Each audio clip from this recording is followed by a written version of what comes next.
Assalamu alaikum friends, welcome to my channel MBBS and BDS lectures. Today our topic is related to histology, identification points of cornea for histology practical and slide.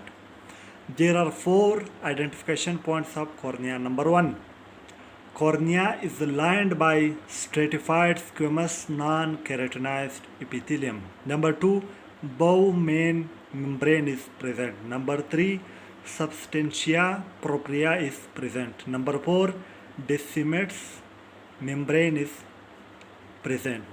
These are the four identification points of cornea for histology, practical and slide.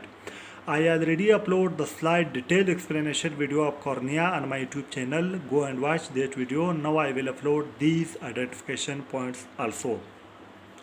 On my YouTube channel you can find general histology, special histology, each slide detailed explanation video, and each slide identification points also.